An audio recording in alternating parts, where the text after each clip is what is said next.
에 대해서 우리가 기대하고 상상할 수 있으며 하나님의 오래 참으심이 아니면 우리가 어떻게 매일매일 하나님의 천사들의 도움으로 우리 생명을 유지할 수가 있겠습니까?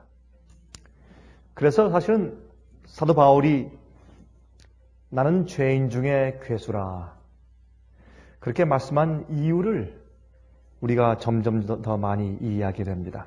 우리가 하나님께 가까이 나가면 나갈수록 또 주의 말씀을 계속 연구하면 할수록 주님의 은혜가 우리를 향해서 얼마나 크신지에 대해서 또 우리가 주님을 닮고 사는 일에 있어서 우리의 부족함이 얼마나 많은지에 있어서 훨씬 더 깊이 많이 깨닫게 됩니다.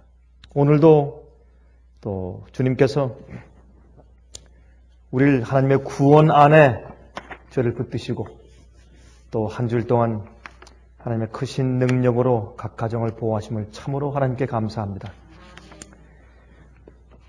제가 오늘 저녁에 여러분들께 하나님을 두려워하라 하는 상당히 평범한 말씀 같지만 우리가 좀 긴히 잘 이해해야 할 좀 말씀에 대해서 좀 같이 상고하려고 합니다.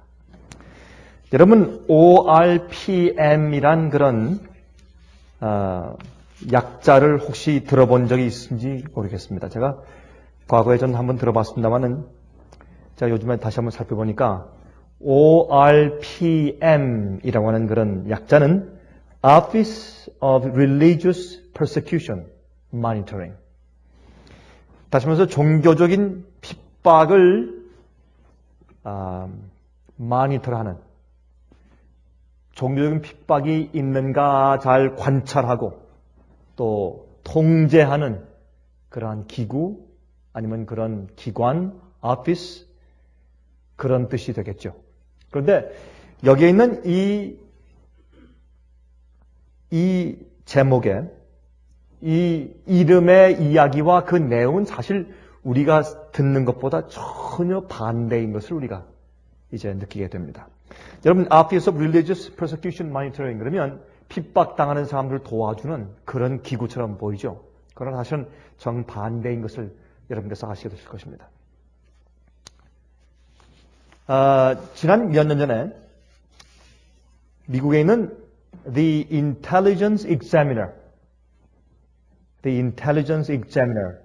라고 하는 그런 월간지에 편집인인 텍스 마르시가 게재한 이제 기사 중에서 있는 내용인데 이 텍스 마르시는 특히 미국에서 이 요한계시록에 있는 그런 예언적인 사건들이 미국과 세계에서 어떻게 이루어지는가 그런 시대의 흐름과 추세에 대해서 그 연구하고 가끔 발표하는 이제 그런 분입니다. 아마 제가 알기로는 이분은 그 남침례 교회에 속해 있는 분이라고 생각을 합니다. 텍스 마르시. 이분이 이 ORPM 이 기구가 미국에 있는 국회의원들 27명에 의해서 건의하여서 미국의 서브커미티에 현재 상정되어 있다고 그렇게 이제 보고하면서 이제 이 ORPM이 도대체 무엇을 하는 기관인지에 대해서 이렇게 설명을 해둔 적이 있습니다. 한번 좀 읽어드리겠습니다. 유엔이 만드는 세계적인 종교연합운동의 일환으로 유엔과 협력하여 미국 내에서 종교적인 활동들과 그 가르침들과 예배들을 검증 내지는 통제하는 기관을 세워자는 제의로서 9.11 사태 이후에 미국 정부가 새로 신설한 홈랜드 시큐리티 디파트먼트 같은 조직입니다. 여러분, 이 홈랜드 시큐리티 디파트먼트가 뭔지 아시죠? 이젠 그 미국의 이민국이나 아니면 그 FBI 같은 그런 기구들이 전부 다 통합해서 사실 이 홈랜드 시큐리티 디파트먼트에 다 속하게 되었죠. 이것은 이제 9.11 사태 이후에 미국 국내의 이 안전을 책임지는 홈랜드 시큐리티 그런 부를 조작한 것입니다. 그래서 이 부가 사실은 이 책임자가 국방부 장관과 똑같은 위치에 있고 또 뭐 국무부 장관 아니 또 뭐 법무부 장관 같은 그런 똑같은 위치에 있는 그런 이제 부가 된 것을 우리가 잘 압니다. 마치 이 ORPM 기관은 마치 중국의 모든 종교들과 교회들을 통제하고 있는 종교부 같은 그런 기관을 미국에 설치하려고 계획한 그런 아이디어라고 보시면 아마 틀림이 없겠습니다.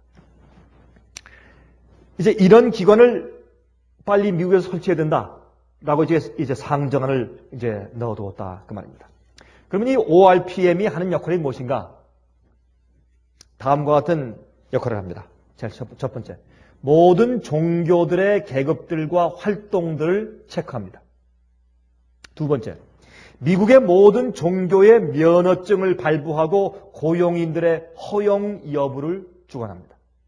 어떤 종교는 정식으로 국가에서 인정받아서 종교활동을 할 수 있는지 없는지를 그들이 면허증을 발부하면서 주관하게 됩니다. 세 번째, 종교활동의 용납 여부에 대한 표준을, 스탠다드를 설립하는 일을 합니다. 어떤 일은 할 수 있고 또 할 수 없는 이제 그런 용납 여부에 대한 표준을 설립합니다. 네 번째, 연방정부 종교 안내 지침에 어긋나는 개인들이나 교회들을 벌금에 처하거나 처벌하는 일을 합니다. 이 연방정부에서 종교 활동은 어떻게 이루어져야 하며 또 교회는 어떻게 조직되고 어떻게 활동되고 어떻게 이제 행해야 한다 하는 그런 지침에 어긋나는 개인이나 교회들을 벌금에 처하거나 처벌하는 일을 합니다. 다섯 번째, 자기들의 종교가 다른 종교들이나 다른 신들보다도 더 낫다고 가르치는 개인들이나 교회들을 증오죄로, 영어로 이제 crime law죠. 증오죄로 처벌하는 일을 하는 기관이 이 기관입니다. 여러분 흥미있습니까? 흥미있죠? 예. 참 아주 흥미있는 이런 법입니다. 자기들의 종교나 자기들의 종교가 다른 종교들이나 다른 신들보다도 더 낫다고 가르치는 개인들이나 교회들을 증오죄로 처벌하는 일을 합니다. 이 기관에서. 여러분 이 얘기를 들어보니까 요한계시록 13장에 짐승의 우상을 세운 다음에 각 개인을 이제 압력하고 처벌하는 그런 일들은 앞으로 아마 이 부서에서 할 것 같죠? 그렇죠? 예, 아마 그럴 것 같습니다. ORPM부에서. 여섯 번째, 정부가 인정한 면허증이 없는 종교들이 드리는 11조나 헌금들을 금지시키는 일. 일곱 번째, 인가받지 않은 종교 활동을 하는 개인이나 교회들의 은행 구자나 부동산들을 차압하는 일. 여덟 번째, 신문들과 TV, 라디오, 편지, 인터넷 등 모든 교통수단들을 감독하는 일. 아홉 번째, 종교연합운동에 참여하기를 거부하는 자들을 컨트롤하는 일. 흥미있습니까? 참 흥미있습니다. 열 번째, FBI, IRS, CIA, 그리고 법무부 등과 협력하여서 종교연합법이 잘 수행되는지를 체크하고 모든 교회들과 종교 집단들이 ORPM에 등록하도록 통제하는 일. 11번째, 이렇게 함으로써 모든 미국 국민들을 위험하고 과격한 종교 집단들이나 사교들로부터 보호하는 임무를 수행하는 기관입니다. 다시 말해서 앞으로 이제 성경대로 믿고 이게 진리입니다. 그것은 바벨론입니다. 그건 잘못된 것입니다. 라고 말하면 이제 잡혀 들어갑니다. 여러분 이런 일이 앞으로 곧 옵니다. 이런 일이 올 수밖에 없는 그런 세계 정세와 미국의 정세 가운데 우리가 지금 살고 있습니다. 틀림없습니다. 이제 이게 얼마 정도 더 가느냐 이제 그게 문제지 이런 일이 곧 올 수밖에 없는 그런 입장에 우리가 놓여 있는 것을 알 수가 있습니다. 사도행전 4장 19절에 말씀하기를 베드로와 요한이 대답하여 가로되 하나님 앞에서 너희 말 듣는 것이 하나님 말씀 듣는 것보다 옳은가 판단하라. 이것이 오순절날 성령을 받은 다음에 그들이 국가적으로 핍박을 받았어요. 여러분 그들이 핍박을 받은 것은 이방인들에게서 핍박받은 것이 아니에요. 그들은 같이 교회에 다니던 같은 교회에서, 유대 교회로부터 핍박을 받은 것입니다. 왜? 진리를 전하기 때문에. 앞으로 똑같은 일이 미국에서 벌어질 것을 압니다. 그들이 한 얘기가 무엇입니까? 우리가 사람의 말을 듣는 것이 합당하냐? 아니면 하나님의 말씀을 듣는 것이 더 옳은가? 너희가 좀 판단 좀 해달라. 그렇게 담대하게 베드로가 외쳤습니다. 이러한 이야기를 앞으로 해야 할 시기가 여러분과 저에게도 멀지 않은 것을 우리가 보게 됩니다. 여러분, 이런 시점에서 우리가 하나님을 두려워하는 품성을 우리가 길러야 되는 것은 얼마나 중요한지 모릅니다. 그러면 여러분, 성경적으로 하나님을 두려워한다는 뜻은 도대체 무슨 뜻인가? 제가 그 말씀을 좀 드리려고 하는 것입니다. 여러분, 요즘에 말이죠, 복음 성가들의 가사들을 좀 보십시오. 마치 자기 보이프렌드들에게 하는 말투들 같죠. 그렇죠? 요새 그 복음 성가들을 보면 어떤 것들은 여러분 그 내용 가운데 오 그대여 나를 사랑하는 그대여 그렇게 찬송이 나옵니다. 마치 꼭 자기 보이프렌드한테 하는 것 같아요. 나는 당신에게 내 마음을 바칩니다. 또 내가 당신을 얼마나 그리워하는지. 이런 찬송과 복음 찬송과 현대 가사가 얼마나 많이 남용되고 있는지 모릅니다. 여러분, 성경을 말하기를 천사들은 경외하는 마음으로, 하나님을 두려워하는 마음으로 날개로 자기를 가리우고 자기 얼굴을 가리우고 날면서 보좌 주위에서 거룩하다. 하나님께 영광 그렇게 하고 있다고요. 천사들이. 그러나 오늘날 교회에서 박수를 치고 사람들을 높이고 요란하고 소란하고 이렇게 해서 오늘날 기독교인들은 정말 마지막 시대에 꼭 필요한 하나님을 두려워하는 법을 배우지 못하는 그런 형편 가운데 있는 것을 우리가 잘 봅니다. 현대 교회들은 하나님을 두려워하는 신앙의 자세를 잃어버리고 있습니다. 여러분, 이 말씀은 하나님을 무서워하란 말이 아니죠. 두려워하란 말이죠. 경외하란 말이죠. 그렇죠? 여러분, 요한계시록 14장 6절과 7절에 보면 말씀하기를 하나님을 두려워하며 그에게 영광을 돌리라 했습니다. 하나님을 두려워하며 그에게 영광을 돌리라. 이것은 짐승의 표에서 하나님의 참 백성들을 분리시키는 기별입니다. 그렇죠? 요한계시록 12장에는 하나님의 참 교회의 족보가 나오죠. 초대교회부터 교회가 어떻게 흘러내려왔으며 마귀가 어떻게 핍박했으며 1260년 동안의 교회가 광야로 도망가 있다가 나중에 이 교회가 어떻게 해요? 미국으로 피난 오고 13장에 가서 보면 교황권이 어떻게 해요? 이 백성들을 1260년 동안 42달 동안 핍박하는 그 얘기가 다시 반복돼서 나오고 나중에 13장 11절부터 미국이 새끼양 같은 짐승이 이 땅에서 올라오는 그런 예언이 나오고 나중에 짐승의 표와 짐승의 우상 얘기가 나오고 짐승의 표에 대해서 강요하는 얘기가 나옵니다. 그런 다음에 짐승의 표를 받지 않고 하나님의 인을 받은 사람들이 요한계시록 14장 1절부터 5절까지 소개됩니다. 그 사람들을 14만 4천이라고 표현했습니다. 그 다음에 6절부터 12절까지는 그들이 어떻게 해요? 하나님의 인을 받은 사람들이 전파하는 진리가 거기에 소개되는데 그것을 새 천사가 날아다니면서 이제 소개하는 그런 기별로 거기에 기록됩니다.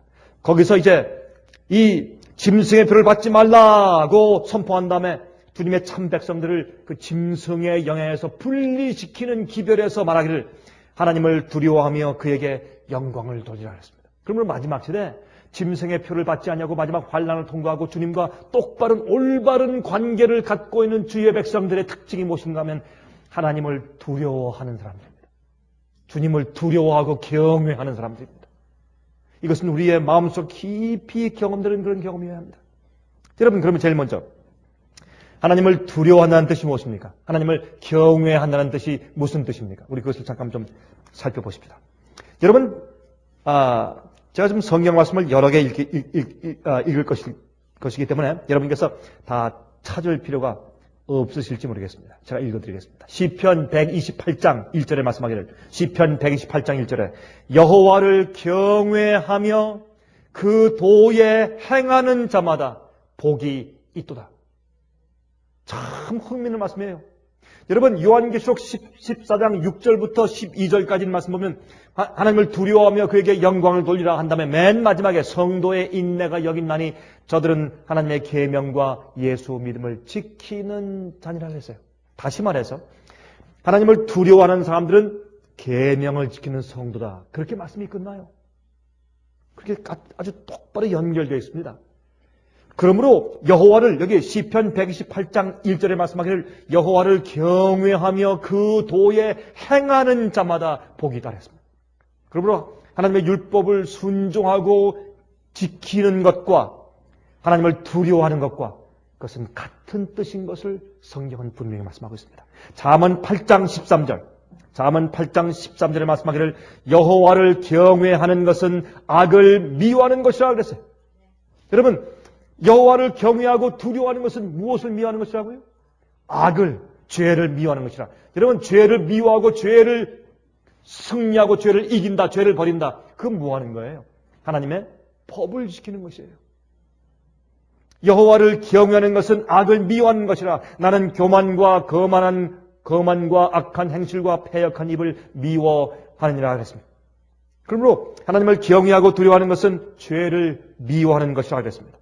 자, 잠언 16장 6절. 인자와 진리로 인하여 죄악이 속하게 되고 여호와를 경외함으로 인하여 악에서 떠나게 되느니라 그랬습니다. 그래서 하나님을 두려워하고 경외하는 것은 죄에서 떠나는 경험인 것을 말했습니다. 마지막 시대에 하나님을 두려워하고 주의 법을 지키고 순종하고 죄에서 용서받고 죄에서 나와서 죄에서 떠나고 악을 미워하라. 그것이 하나님을 두려워하는 것입니다. 그런 삶의 태도와 품성을 가지고 살아야 마지막 짐승의 표의 영향 가운데 들어가지 않는 것입니다. 신명기 6장 2절, 신명기 6장 2절에 말씀하기를 곧 너와 내 아들과 내 손자로 평생에 내 하나님 여호와를 경외하며 내가 너에게 명한 그 모든 규례와 명령을 지키게 하기 위한 것이며 또 내 나를 장굿케 하기 위한 것이라 하겠습니다. 여기에 곧 너와 내 아들과 내 손자로 평생에 내 하나님 여호와를 경외하며 내가 너에게 명한 그 모든 규례와 명령을 지키게 하기 위한 것이며, 여기도 모세가 말하기를 여호와를 경외하는 것, 하나님을 두려워하는 것은 주님의 법도와 규례를 지키는 것이라고 설명합니다. 여러분, 이 성경 말씀은 얼마나 분명합니까? 그렇죠? 그래서 마지막 시대에 여러분, 신약 성경에 있는 말씀들은 구약 성경에 이미 설명해 놓은 것들을 가져다 인용해서 설명한 것들이에요. 그래서 구약 성경과 신약 성경은 떼어놓을 수가 없는 것입니다. 그러므로 마지막 시대에 가서 하나님을 두려워하며 그에게 영광을 돌리라 하는 것은 주님의 법도를 지키고 순종하면서 죄와 악에서 떠나라는 것을 의미하는 것입니다. 시편 19장 7절부터 9절. 여호와의 율법은 완전하여 영혼을 소생케 하고 여호와의 증거는 확실하여 우둔한 자로 지혜롭게 하며 여호와의 교훈은 정직하여 마음을 기쁘게 하고 여호와의 계명은 순결하여 눈을 밝게 하도다. 여호와를 경외하는 도는 정결하여 영혼까지 이루고 여호와의 규례는 확실하여 다 의로우니. 여기도 하나님을 경외하는 도는, 주님을 두려워하는 도는 어떻게 해요? 여기는 말씀을 주님의 완전한 율법과 규례와 동일시한 것을 우리가 읽을 수가 있다 그 말입니다. 고린도 후서 7장 1절. 바울은 다음과 같이 말했습니다. 고린도 후서 7장 1절. 그런즉 사랑하는 자들아, 이 약속을 가진 우리가 하나님을 두려워하는 가운데서 거룩함을 온전히 이루어 육과 영의 온갖 더러운 것에서 자신을 깨끗하게 하자. 이것이 주님을 두려워하는 것입니다. 이것은 하나님을 무서워하란 말이 아닙니다. 이것이 주님을 경외하고 두려워하는 그런 뜻입니다. 그것에 대한 정의입니다. 자, 그러면 여러분, 하나님을 두려워하는 태도가 어떤 것일까요? 자, 우리가 지금 이제 하나님을 두려워하는 것은 무엇인지 그 뜻과 정의를 이해했습니다. 성경적으로. 두 번째, 그러면 우리가 하나님을 두려워할 때 하나님을 경외하고 두려워하는 우리의 태도가 어떤 것입니까? 떠는 것입니까? 한번 보십시다. 시편 89장 5절부터 7절까지. 시편 89장 5절부터 7절까지 말씀하기를 여호와여, 주의 기사를 하늘이 찬양할 것이요 주의 성실도 거룩한 자의 회중에서 찬양하리다.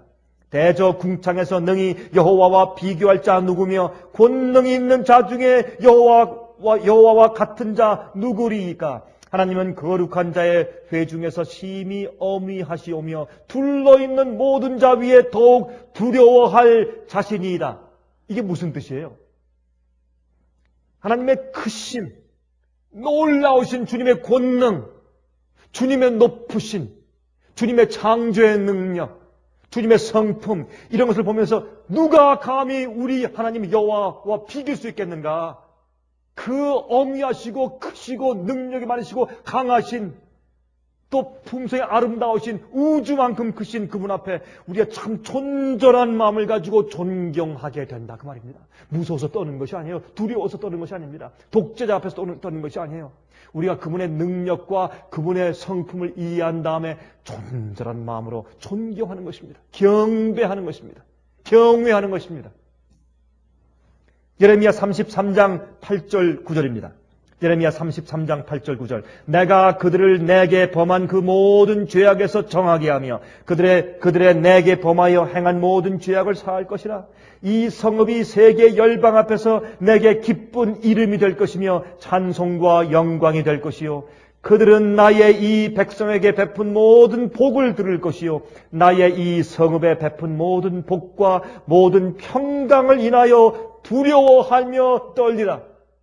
주님의 용서와 우리에게 베푸신 은혜와 평강과 모든 것을 다 보면서 주님께 너무 감사해서 두려워서 떤다고요. 이게 무서워서 떠는 것이에요? 아니죠. 감사해서. 나처럼 이런 것을 받을 자격이 없는 나 같은 죄인에게 주님께서 나를 베푸시고 구원으로 인도하시고 축복하신 주님의 자비하심, 주님의 은혜, 주님의 용서, 주님의 크심, 주님의 따뜻하심, 주님의 아름다우심, 주님의 사랑, 주님의 권고하심, 주님의 안위하심, 이런 것을 보면서 하나님이 내게 또한 우리 가정에 또한 우리 사회에 우리 교회에 어쩌면 이렇게 선하실까? 그것을 느끼고 마음 가운데 정말 눈물이 확 정말 나올 것 같은 그런 심정으로 주 앞에 감격하고 감사하면서 두려워한단 말입니다. 이게 성경이 말하는 경외하고 하나님을 두려워하며 그에게 영광을 돌리라 하는 뜻입니다. 그것이. 자, 이번 주에 말이죠. 제가 한번은 집에서 제가 혼자 있으면서 제가 이 바나나를 먹는데 우리 집사람이 좀 나가 있기 때문에 제가 식사를 갖다가 이제 과일로만 이제 식사를 제가 한번 한 적이 있었는데 제가 제 사과를 좀 까고 그걸 먹고 또 바나나를 이렇게 까는데 바나나를 까면서 제가 바나나를 이렇게 딱 자르다 보니까 갑자기 제 마음 가운데 이런 생각이 들어갔어요. 야, 참 하나님 두려우신 분이다. 그건 무서워서 떠는 것이 아니죠. 어쩌면 이렇게 똑같은 그런 흙인데 꽃 씨에 따라서 어떤 나무는 사과를 주고 어떤 나무는 포도를 내고 어떤 나무는 복숭아를 내고 어떤 나무는 또 바나나를 냈어요. 또 바나나를 보니까 참 기가 막혀요. 어떻게 그 안에 말이죠. 참 그 안에 여러분 바나나 딱 잘라보세요. 그 안에 이렇게 별 같은 모양이 있어요. 별 같은 모양이 다 있으면서 그 안에는 사과는 바삭바삭하지만 바나나는요. 아주 크림처럼 부드러워요. 입에 들어가면 싹 녹죠. 근데 그 안에 당분이 어쩌면 그렇게 많은지. 여러분 흙을 갖다 한 줌 이렇게 집어가지고 한번 넣어보세요. 무슨 단맛이 있는가. 그런데 그 바나나 나무 말이죠. 제가 저기 이제 남미의 콜롬비아 갔을 때 보니까 콜롬비아는 바나나 밭이 많아요. 가면 여러분 저기 이제 플로리다를 우리가 여행하면 플로리다주를 여행하면 거기에 이제 어떤 한 하회를 지나가다 보면 왼쪽과 오른쪽이 전부 다 오렌지 밭이에요. 굉장하죠. 오렌지 밭이 끝이 없죠.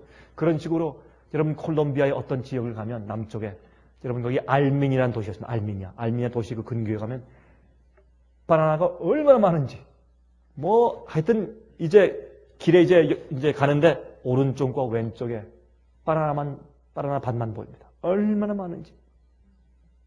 근데 거기서 정말 탐스러운 바나나가 쭉 달리면서 보는데 여러분 우리가 너무 흔해서 그런지 몰라도 우리가 바나나 먹으면서 마음 가운데 좀 주님께 대해서 너무 정말 감격스러울 정도로 감사한 마음이 별로 없는 것입니다. 제가 이번에 한번 딱 잘라서 보니까 그 안에 모양도 예쁜데 많이 먹어보니까 참 기가 막혀요. 그렇게 많은 그곳에 있는 바나나 밭에서 그 수백만 개의 바나나가 자라는데 그 많은 바나나가 어디에서 그런 설탕 같은 단 물질을 빨아 올리는지 이해가 안 돼요. 저는. 이해가 안 돼요. 여러분, 이 땅 속에 무슨 그렇게 당분이 많이 있다고 그 당분을 전부 다 빨아 올려가지고 말이죠. 그렇게 달게 만들어 놓았느냐 말이에요. 왜요? 여러분과 제 몸에 당분이 필요하기 때문에. 우리를 살리시려고, 우리의 건강을 위해서, 우리의 양분을 주시기 위해서. 제가 그래서 이번 주에 제가 바나나를 까서 잘라서 입에 넣어서 녹여서 먹으면서 제 마음 가운데 참 하나님은 두려운 분이다. 제가 그런 생각을 해봤습니다. 주님께 대한 감사, 놀라움. 어떻게 말로 표현할 수가 없어요. 주님께 대한 경외한 마음이 생기는데. 그렇죠? 이것이 하나님을 두려워한다는 뜻입니다. 여러분, 부모를 우리가 무서워해서 공경합니까? 아니죠. 감사해서, 감격해서 존경하는 것이죠. 왜 예의를 지키면서 모십니까? 감사함으로, 존경함으로. 그것이 하나님을 두려워하고 공경하고 경외한다는 뜻입니다. 여러분, 셋째 계명을 보시면 출애굽기 20장 7절에 말씀했죠. 출애굽기 20장 7절에 말씀하기를 너는 너희의 하나님 여호와의 이름을 어떻게 하지 말라. 망령되이 일컫지 말라. 나 여호와는 나의 이름을 망령되이 일컫는 자를 죄 없다 아니하리라. 여러분, 이게 무슨 말입니까?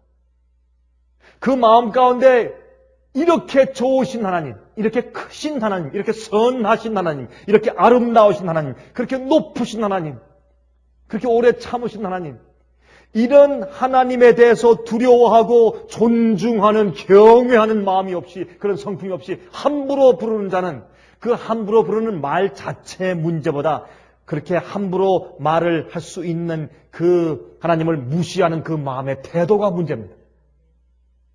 그 사람은 하나님을 무시하는 마음을 가진 자예요. 그래서 어떻게 해요? 너는 너희 하나님 여호와 이름을 망령되이 일컫지 말라. 나 여호와는 나의 이름을 망령되이 일컫는 자를 죄 없다 하지 아니하리라. 그러므로 하나님을 두려워하고 경외하는 마음과 품성을 가진 자만 영원히 하늘에 살 것입니다. 하나님을 두려워하지 않는 자들은 한 명도 하늘에 있을 수가 없습니다. 감격과 경외하는 마음과 고마움과 옥장이 막 질 듯이 너무나 놀라움을 가지고 주님께 존경하고 감사하는 마음을 가진 자만이 하늘에 살게 될 것입니다.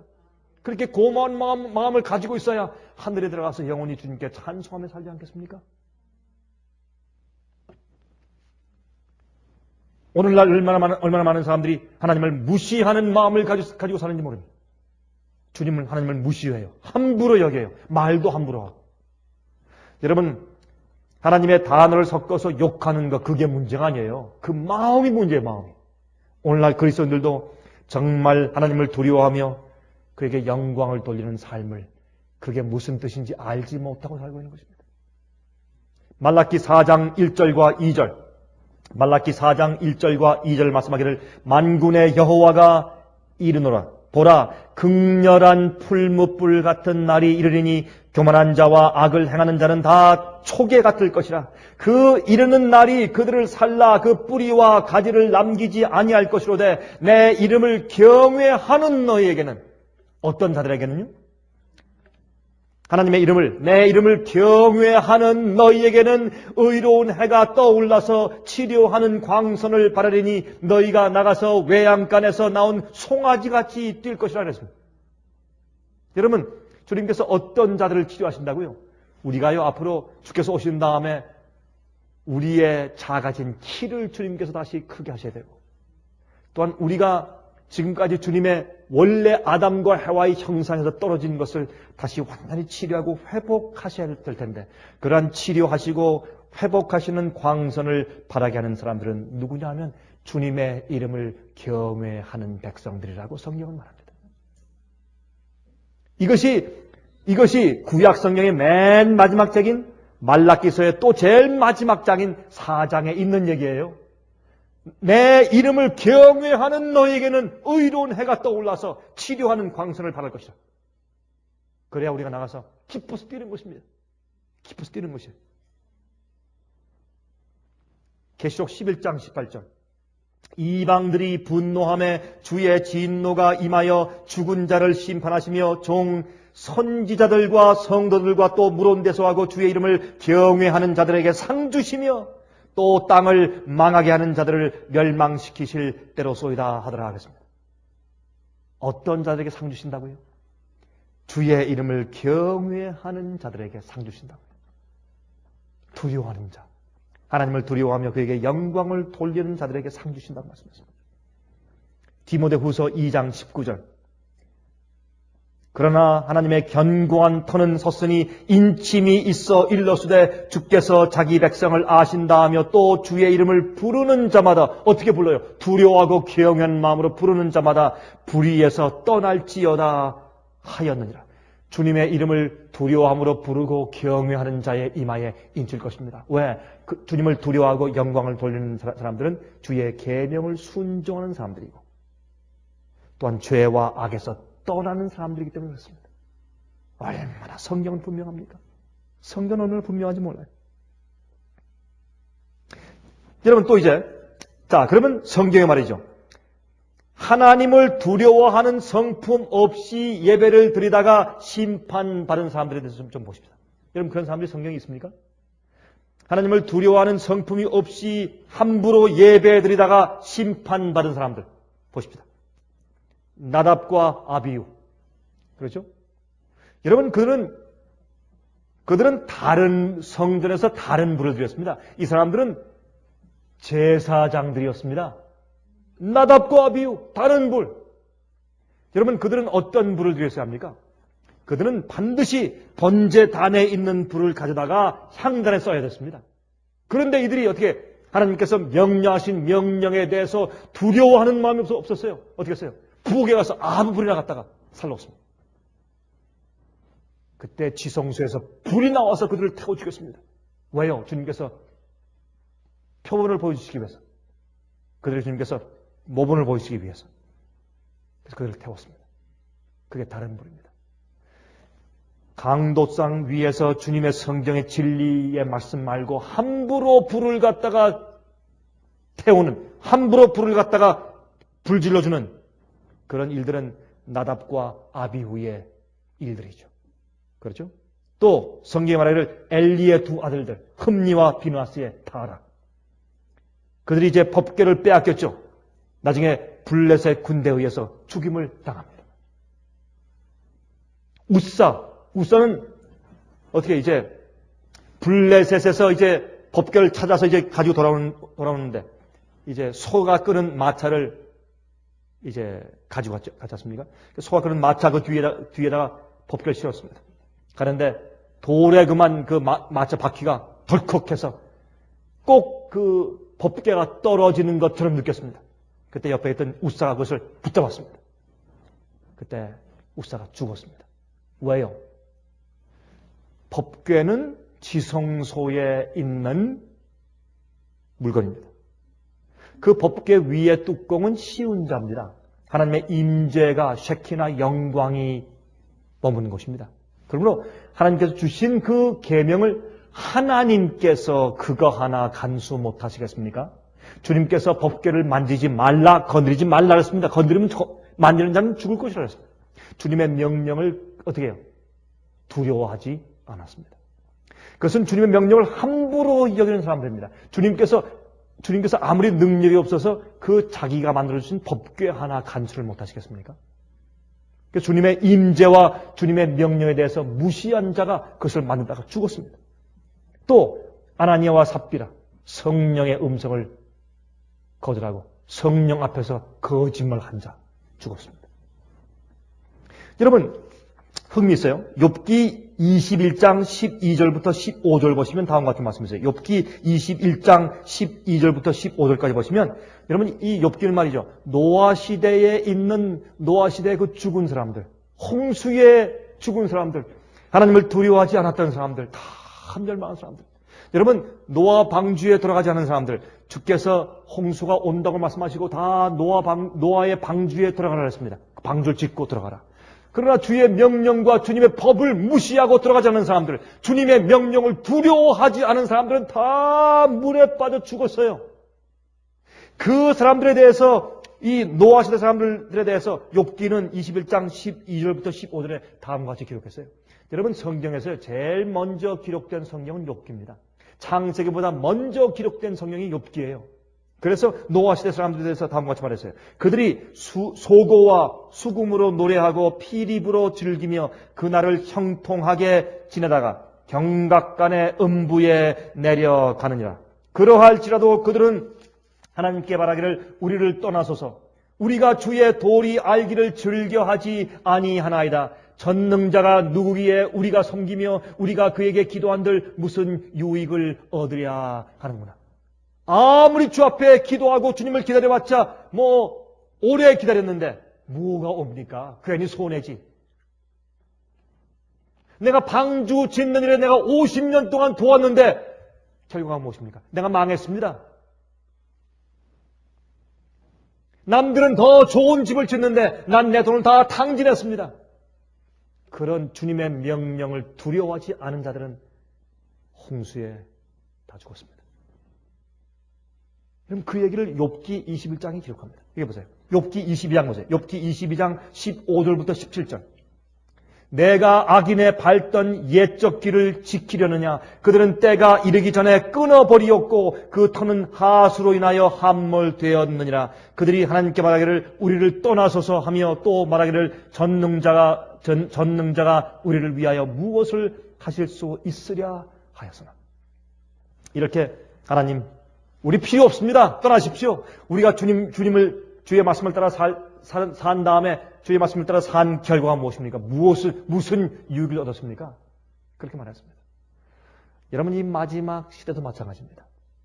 주의 명령과 법과 뜻을 따라 사는데 아무런 보상이 우리에게 오지 않는 것처럼 보이고 큰 손실을 입는 것처럼 보이는 시대가 지금 이 마지막 시대입니다. 여기에 많은 사람들이 쓰러지는 겁니다. 주의 보상이 보이지 않아요. 주의 명령대로 사는 것이 아무런 무슨 유익이 없는 것처럼 보이는 시대가 바로 지금 이 시대예요. 이때에 주의 명령을 순종하고 주님을 두려워하고 순종하면서 믿음을 가지고 끝까지 따라가는 것입니다. 이렇게 하는 자가 구원을 받습니다. 끝까지 견디는 자가 구원을 받는다고 했습니다. 옛날 노아 홍수에 하나님을 두려워하지 않는 자들이 물속에 다 빠져 죽은 것입니다. 사실은. 그 말씀을 욥기 21장과 22장에 설명하고 있는 것이에요. 그래서 하나님을 두려워함이 구원의 지혜라고 했습니다.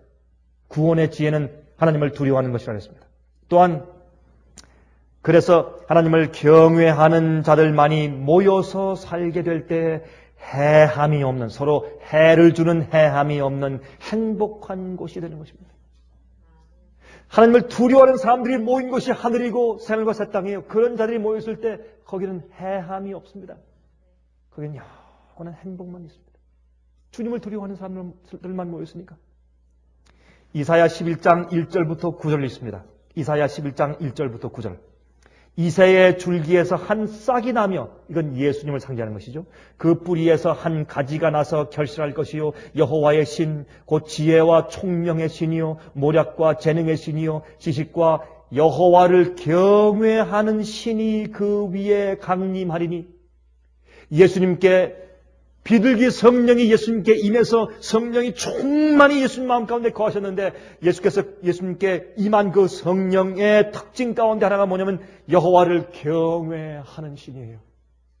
하나님을 두려워하는 신이에요. 이 여호와를 경외하는 신이 그 위에 강림하시니 그가 여호와를 경외함으로 즐거움을 삼을 것이며, 예수님은 하나님 아버지를 두려워하는 일이 즐거운 일이었어요. 그의 생애와 그의 품성이었어요. 그것이. 그 눈에 보이는 대로 심판치 아니하시며 귀에 들리는 대로 판단치 아니하시며 공의로 빈핍한 자를 심판하며 정직으로 세상의 겸손한 자를 판단할 것이며, 그 쭉 말씀하셨어요. 그 다음에 그때 가서 그때에 이리가 어린 양과 함께 거하며 표범이 어린 염소와 함께 누우며 송아지와 어린 사자와 살찐 짐승이 함께 있어 어린 아이에게 끌리며. 이것은 예수님께 임한 그런 성령, 여호와를 경외하는 성령이 우리에게 임하면 새하늘과 새 땅이 돼요. 이 세상이. 암소와 곰이 함께 먹으며 그것들의 새끼가 함께 엎드리며 사자가 소처럼 풀을 먹을 것이며 젖 먹는 아이가 독사의 구멍에서 장난하며 젖된 어린아이가 독사의 굴에 손을 넣을 것이라. 나의 거룩한 산 모든 곳에서 해됨도 없고 상함도 없을 것이니 이는 물이 바다를 덮음같이 여호와를 아는 지식이 세상에 충만할 것입니다. 그래서 이런 자들이 모이니까 거기에는 더 이상 죄가 없고 해함이 없으니까 그것이 새 하늘과 새 땅이고 그것이 낙원이죠. 그것이 천국이죠. 시편 11장 10절, 시편 11장 10절, 여호와를 경외함이 곧 지혜의 근본이라. 지혜의 뭐라고요? 근본이라. 우리의 지혜의 모든 근본은 하나님의 말씀과 율법을 두려워하고 지키는 순종하는 마음이 우리가 사는 지혜의 모든 기초예요. 여호와를 경외함이 곧 지혜의 근본이라. 그 계명을 지키는 자는 다 좋은 지각이 있나니 여호와를 찬송함이 영원히 있으리로다. 주님의 구원의 십자가를 이해한 다음에 주님의 구원의 은혜가 너무 커서 감사해서 두려워하는 자, 경외하는 자, 그런 자들이 주님의 법을 지키는 사람들이 될 것이고 그런 자들이 앞으로 영원히 살게 될 것입니다. 그 속에 여러분과 제가 함께 기대기를 간절히 바랍니다.